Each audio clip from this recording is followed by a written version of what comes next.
hello बलूले निकामला बड़ा सारा છે सब ठीक ठाक કે આજે ફ્રાઈડે છે હે ને કાલે છે ને ચાયની પોસ્ટ મૂકેલી હતી ચાયના બધા અલગ અલગ મગ બતાવેલા હતા ખબર બધાના ઘરના અલગ અલગ મેમ્બરના અલગ અલગ સ્ટાઇલના મગ છે ને એ લોકો એમ જ પીએ બધા પોતાના મગમાં જ ચાય પીએ તો એટલે બધાની પેટર્ન છે ચાયની તો માંડેલા ફિક્સ છે તે મગ કે ભાઈ મને આમ જ ચા જોઈએ છે એવું તો ફૂફનો પ્લાસ્ટિકનો મગ હતો બરાબર છે ને અચ્છા તો આપણે છે ને મોરબીમાં કમલેશભાઈ મોદી બહુ મોટા ઇન્ફ્લુએન્સર છે હું એમને છે ને ઇન્સ્ટાગ્રામના એકાઉન્ટમાં ટેગ કરું છું ઇન્સ્ટાગ્રામના પોસ્ટમાં ટેગ કરું છું એમને તમે જોજો બહુ મોટા ઇન્ફ્લુએન્સર છે અને આજે તો સોનાની દુબઈ ગયેલા છે ને સોનાની બધી પોસ્ટ બી મૂકે છે કે દુબઈમાં સોનું ઇન્વેસ્ટમેન્ટ માટે કેવી રીતે મળે આ છે તે છે એ પોસ્ટ બી મૂકે છે રોજ નવી નવી પોસ્ટ હોય છે તો તેમણે શું કીધું ખબર કમલેશભાઈ મોદી એ એમના કપની પેટર્ન બતાવી તો હું પેટર્ન ખબર સ્ટીલનો ગ્લાસ એમ કે હું તો સ્ટીલના ગ્લાસમાં ચા પીવું છું કાલની કોમેન્ટમાં જોજો ચાયની પોસ્ટની કોમેન્ટમાં વાંચજો એમણે એવું કહ્યું કે હું તો સ્ટીલના કપમાં ચાય પીમ બરાબર છે પછી યાસ્મીન AYY હા યાસ્મીન તે કહેવાનું કે ઇન્ડિયાના હિસાબે એવું લાગે કે ચાયના મગ બહુ મોટા મોટા છે સાઇઝ મોટી છે એટલે હા સાચી વાત છે પણ આપણે શું છે ખબર બધું ભેગું સેગું મલ્ટીકલ્ચરલ ઇફેક્ટ છે આપણા ઘરમાં અચ્છા તો પછી એવું બધું ચાલે ખરેખર મોટા મગ છે ઇન્ડિયાના હિસાબે મોટા મગ કહેવાય અચ્છા હવે તો તે યાસ્મીનજીને બી હું ટેગ કરું છું હે અચ્છા ને આજનો નાસ્તો શું છે ખબર મુનમુને છે ને જરાક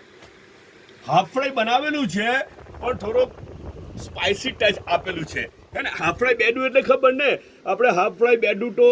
ઇન્ડિયામાં અમુક લોકો જ ખાય એટલે ખબર ને અમુક ટાઈમે જ ખાય હાફ ફ્રાય બેડામાં બી એવું છે પેલું ભડકીમાં કાલે ઉઠું ને તેવું હાફ ફ્રાય બેડામાં બી એવું છે ખબર તમને પાછું એક વખત હાફ ફ્રાય બેડાનું પ્લેટમાં વાત કરેલી કે હાફ ફ્રાય બેડું કે ચાઇની પ્લેટમાં જ ખાય અચ્છા ત્યારે એક વસ્તુ ભૂલી ગયો તે આજે યાદ આવ્યું અમુક જ લોકો ખાય ને અમુક જ ટાઈમે ખાય ખબર હાફ ફ્રાય બેડું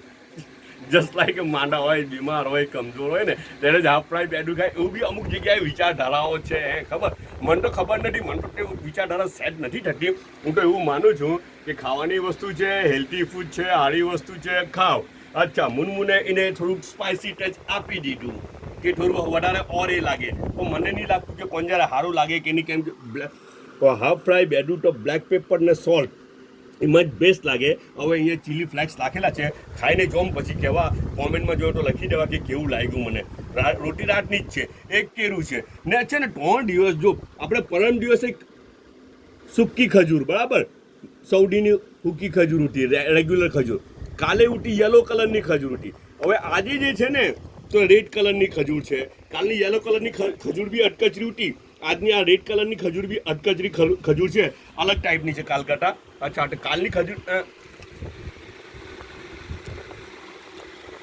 સારી છે પણ કાલની યલો આના કરતાં વધારે બેટર ઉઠી વધારે સ્વીટનેસમાં એનો સ્વીટનેસ વધારે સારું હતું મને એવું લાગે યલો ખજૂરમાં બરાબર અને એક કેરું છે ને ચાયનો એક મગ છે ઓકે બધા પોતાનો ખ્યાલ કરજો પાછા મળો ઇન્શાલ્લાહ